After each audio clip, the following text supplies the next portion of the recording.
ಎಲ್ಲರಿಗೂ ನಮಸ್ಕಾರ. ನಾನು ಡಾಕ್ಟರ್ ಎಸ್ ಸಮೀರ್ ಪಾಷಾ, ರಾಜ್ಯಶಾಸ್ತ್ರದ ಸಹಾಯಕ ಪ್ರಾಧ್ಯಾಪಕ, ಸರ್ಕಾರಿ ಪ್ರಥಮ ದರ್ಜೆ ಕಾಲೇಜು, ದೇವನಹಳ್ಳಿ. ಇಂದಿನ ತರಗತಿಯಲ್ಲಿ ನಾನು ಬೆಂಗಳೂರು ಉತ್ತರ ವಿಶ್ವವಿದ್ಯಾಲಯದ ಪ್ರಥಮ BA ದ್ವಿತೀಯ ಸೆಮಿಸ್ಟರ್ನ ಅಧ್ಯಾಯ 4ರಲ್ಲಿ 38ನೇ ಸೆಷನ್ ಅನ್ನು ವಿವರಿಸ್ತಾ ಇದ್ದೀನಿ. ಪತ್ರಿಕೆಯ ಟೈಟಲ್ ರಾಜಕೀಯ ಸಿದ್ಧಾಂತದ ಅರಿವು, understanding political theory, module number 4, session number 38. The topic is kinds of equality, political equality and legal equality. ನಾನು ಈ ದಿನ ವಿವರಿಸ್ತಾ ಇರತಕ್ಕಂತಹ ವಿಷಯದ ಹೆಸರು ಸಮಾನತೆಯ ಬಗೆಗಳು. ಅದರಲ್ಲಿ ಮುಖ್ಯವಾಗಿ ರಾಜಕೀಯ ಸಮಾನತೆ ಮತ್ತು ಕಾನೂನಿನ ಸಮಾನತೆ ಅಂತ. Political equality means that all the citizens of the state are provided equal political rights. Citizens should be given rights to participate in the affairs of the state. Political equality is nothing but all the citizens of the state should provided equal political rights. They should be given rights to participate in the affairs of the state. Characteristics of political equality: right to vote, right to contest the election, right to hold public office, right to appeal, right to criticize the government or right to petition the government, right to form the political parties. Once again I will repeat. Political equality is nothing but political rights should be given equally to all the persons of the state or the country.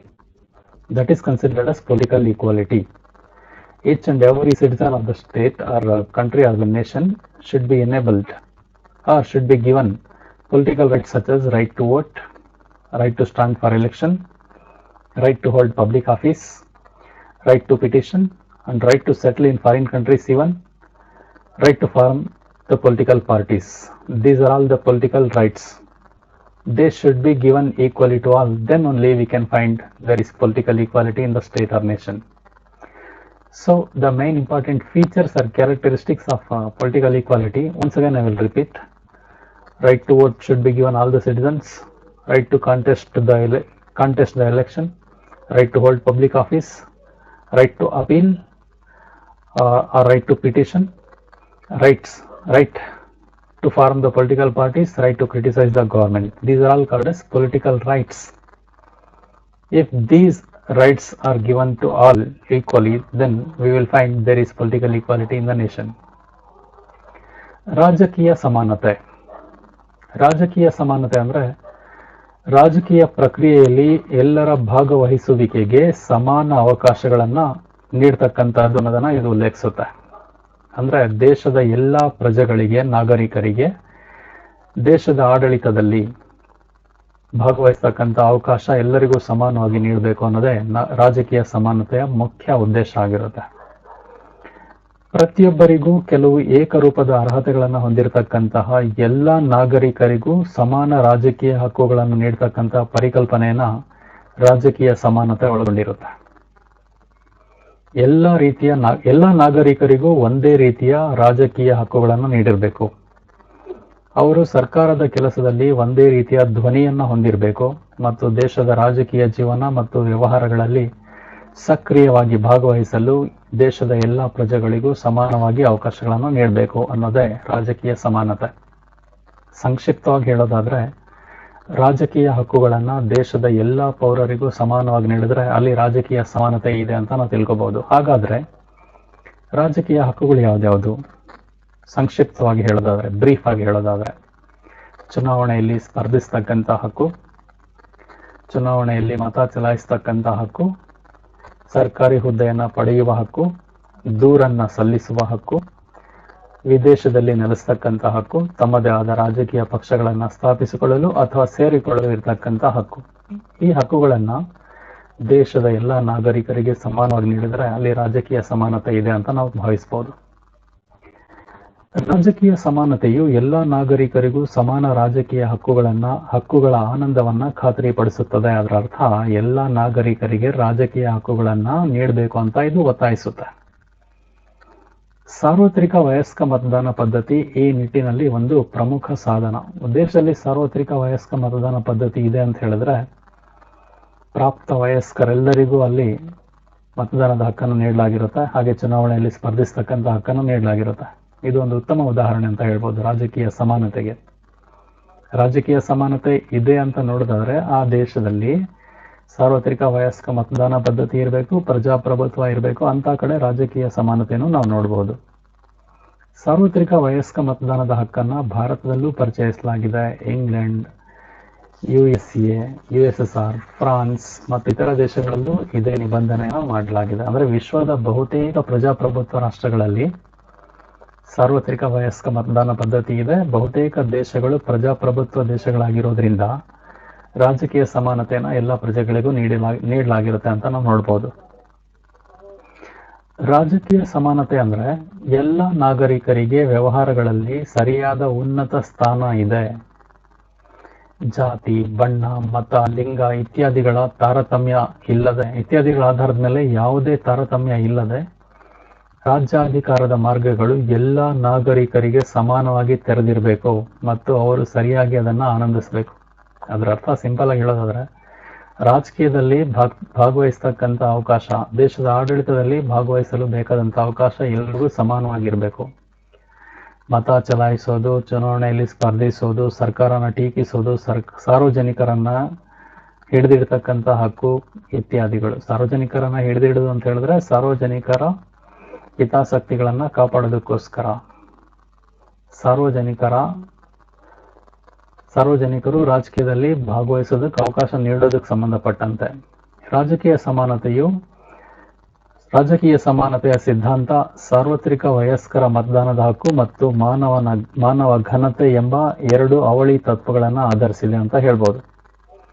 ಈಗ ಕೊನೆಯದಾಗಿ ರಾಜಕೀಯ ಸಮಾನತೆ ಅಂತ ಹೇಳಿದ್ರೆ ರಾಜಕೀಯದಲ್ಲಿ ಭಾಗವಹಿಸ್ತಕ್ಕಂತಹ ಅಥವಾ ದೇಶದ ಆಡಳಿತದಲ್ಲಿ ಭಾಗವಹಿಸ್ತಕ್ಕಂತಹ ಅವಕಾಶ ದೇಶದ ಎಲ್ಲಾ ನಾಗರಿಕರಿಗೆ ಸಮಾನವಾಗಿ ನೀಡಿದ್ರೆ ಅಲ್ಲಿ ರಾಜಕೀಯ ಸಮಾನತೆ ಇದೆ ಅಂತ ನಾವು ಭಾವಿಸಬಹುದು. ಇದನ್ನೇ ರಾಜಕೀಯ ಸಮಾನತೆ ಅಂತ ಕರಿತೀವಿ. Political equality is nothing but political rights should be given equally to all the citizens. That is called as political equality. Second one, legal equality. The concept of legal equality confirms that all the citizens in the state are equal in the eyes of law. Law and judiciary will not discrimination on the basis of wealth, color, caste, creed or sex. The concept of legal equality confirms that all the citizens in the state are equal in the eyes of law. Law and judiciary will not discriminate on the basis of wealth, color, caste, creed or sex between the people. Provisions of legal dimensions are called as are just like this: equality before the law, equal protection of law, provisions of equal law, equal rights to all the citizens, equal opportunities in public appointments, special provisions for the weaker sections of the society, prohibitions of discriminations, absence of special privileges, rational basis of discrimination. Conclusion. After reading above, we can conclude that equality means ending special rights and providing equal chances to all the citizens. There is a close relationship between liberty and equality. They are complementary to each other. There is also a close relationship between political liberty and economic equality. Political equality is just a fraud in the absence of economic equality. ಈಗ ಕಾನೂನು ಸಮಾನತೆ ಅಂದ್ರೆ ಏನು ತಿಳ್ಕೊಳ್ಳೋಣ. ಕಾನೂನು ಸಮಾನತೆಯನ್ನ ಕಾನೂನಿನ ಮುಂದೆ ಸಮಾನತೆ, ಎಲ್ಲರನ್ನೂ ಒಂದೇ ಕಾನೂನು ಸಂಹಿತೆಗೆ ಸಮಾನವಾಗಿ ಅಧೀನಗೊಳಿಸುವುದು ಅಂದ್ರೆ ಕಾನೂನಿನ ಮುಂದೆ ಪ್ರತಿಯೊಬ್ಬರು ಸಮಾನರು. ಕಾನೂನಿನ ಎದುರಿನಲ್ಲಿ ಪ್ರತಿಯೊಬ್ಬರನ್ನು ಸಮಾನವಾಗಿ ಕಾಣಲಾಗುತ್ತದೆ. ಕಾನೂನು ಎಲ್ಲರಿಗೂ ಸಮಾನವಾಗಿ ಅನ್ವಯವಾಗುತ್ತದೆ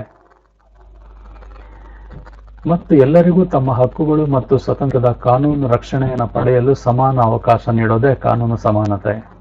ಕಾನೂನು ಸಮಾನತೆ ಇದೆ ಅಂದ್ರೆ ಎಲ್ಲಾ ಪ್ರಜೆಗಳು ಹಕ್ಕುಗಳನ್ನು ಅನುಭವಿಸೋದಕ್ಕೆ ಮತ್ತೆ ಸ್ವಾತಂತ್ರ್ಯವನ್ನ ಕಾಪಾಡಿಕೊಳ್ಳೋದಕ್ಕೆ ಅವಕಾಶ ಸಿಗುತ್ತೆ.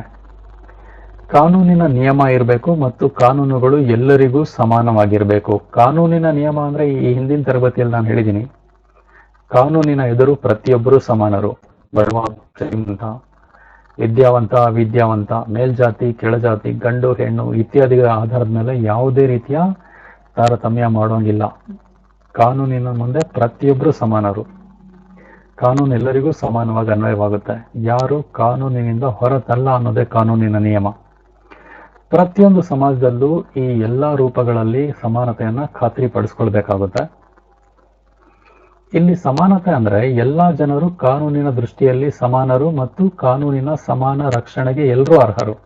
ಅಂದ್ರೆ ಕಾನೂನಿನ ರಕ್ಷಣೆ ಎಲ್ಲ ಜನರಿಗೂ ಸಮಾನವಾಗಿ ಸಿಗುತ್ತೆ. ಆದ್ದರಿಂದ ಸಮಾನತೆಯ ತತ್ವ ಕಾನೂನಿನ ಅಡಿಯಲ್ಲಿ ಪ್ರತಿಯೊಬ್ಬರಿಗೂ ಸಮಾನ ರಕ್ಷಣೆ ಮತ್ತು ಸ್ವಾತಂತ್ರ್ಯನ ಸೂಚಿಸುತ್ತೆ ಹಾಗೂ ಅವುಗಳನ್ನು ಉಲ್ಲಂಘಿಸ್ತಕ್ಕಂತಹ ಪ್ರತಿಯೊಬ್ಬರಿಗೂ ಸಮಾನ ದಂಡವನ್ನ ಇದು ಸೂಚಿಸುತ್ತೆ. ಕಾನೂನನ್ನು ಉಲ್ಲಂಘಿಸಿದ್ರೆ ಒಂದೇ ರೀತಿಯ ಶಿಕ್ಷೆ ಎಲ್ರಿಗೂ. ಯಾರು ಕಾನೂನಿನಿಂದ ಹೊರತಲ್ಲ. ಕಾನೂನಿನ ಸಮಾನ ರಕ್ಷಣೆ ಮತ್ತು ಸ್ವಾತಂತ್ರ್ಯ ಎಲ್ರಿಗೂ ಸಿಗ್ಬೇಕಂತ ಹೇಳೋದೇ ಕಾನೂನಿನ ಸಮಾನತೆ. ಕಟ್ಟುನಿಟ್ಟಾಗಿ ತಾಂತ್ರಿಕ ಅರ್ಥದಲ್ಲಿ ಸಮಾನತೆಯ ತತ್ವವು ಯಾವುದೇ ಕೃತಕ ನೆಲೆಯಲ್ಲಿ ತಾರತಮ್ಯವನ್ನ ನಿರಾಕರಿಸುವ ಎಲ್ಲರಿಗೂ ಕಾನೂನಿನ ಸಮಾನ ರಕ್ಷಣೆಯನ್ನ ಇದು ಸೂಚಿಸುತ್ತದೆ. ವಿಶಾಲ ದೃಷ್ಟಿಕೋನದಿಂದ ನೋಡಿದ್ರೆ ಇದರ ಅರ್ಥ ಏನಂತ ಹೇಳಿದ್ರೆ, ಆರಂಭಿಕ ಪ್ರಾಯೋಗಿಕ ಸಮಯದಲ್ಲಿ ಕಡಿಮೆ ವೆಚ್ಚದಲ್ಲಿ ನ್ಯಾಯ ಎಲ್ರಿಗೂ ಸಿಗೋ ಹಾಗೆ ನೋಡ್ಕೊಳ್ಳೋದು. ಇದರಿಂದಾಗಿ ಮಾನವನ ಸಾಮಾಜಿಕ ಅಥವಾ ಆರ್ಥಿಕ ಸ್ಥಿತಿಯನ್ನ ಲೆಕ್ಕಿಸದೆ ಪ್ರತಿಯೊಬ್ಬರಿಗೂ ಅದನ್ನ ಸ್ಥಾಪಿತ ಕಾರ್ಯವಿಧಾನದ ಮೂಲಕ ಪಡೆಯಬಹುದು. ಅಂದ್ರೆ ಕಾನೂನಿನ ಸಮಾನತೆ ಅಂತ ಹೇಳಿದ್ರೆ ಕಾನೂನಿನ ದೃಷ್ಟಿಯಲ್ಲಿ ಪ್ರತಿಯೊಬ್ಬರು ಸಮಾನರು. ಕಾನೂನಿನ ಎದುರು ಸಮಾನ ರಕ್ಷಣೆ ಎಲ್ರಿಗೂ ಸಿಗುತ್ತೆ. ಕಾನೂನು ಪ್ರತಿಯೊಬ್ಬರಿಗೂ ಸಮಾನವಾಗಿ ಅನ್ವಯವಾಗಬೇಕು. ಮತ್ತೆ ಸ್ವಾತಂತ್ರ್ಯ ಹಕ್ಕುಗಳನ್ನು ಅನುಭವಿಸೋದಕ್ಕೆ ಕಾನೂನೇ ಸಹಾಯ ಮಾಡಬೇಕು. ಮತ್ತೆ ನ್ಯಾಯ ಸುಲಭವಾಗಿ ಎಲ್ರಿಗೂ ದೊರೆಯುವಂತಾಗಬೇಕು ಅನ್ನೋದೇ ಕಾನೂನಿನ ನ್ಯಾಯ ಅಂತ ಹೇಳ್ಬೋದು. ಹಾಗಾಗಿ ಕಾನೂನಿನ ಸಮಾನತೆ ಅಂತ ಹೇಳ್ಬೋದು. ಸಮಾನತೆಗೂ ಸ್ವಾತಂತ್ರ್ಯಕ್ಕೂ ಉತ್ತಮ ಸಂಬಂಧ ಇದೆ ಅಂತ ಹೇಳ್ಬೋದು. ಸಮಾನತೆ ಸಾಧಿಸಬೇಕಾದ್ರೆ ಕಾನೂನು ಇರಬೇಕಾಗುತ್ತೆ. ಕಾನೂನು ಇಲ್ಲದೆ ಹೋದ್ರೆ ಸಮಾನತೆಯನ್ನ ಸಾಧಿಸಲು ಸಾಧ್ಯ ಇಲ್ಲ ಅಂತ ಹೇಳ್ಬೋದು. Thank you all.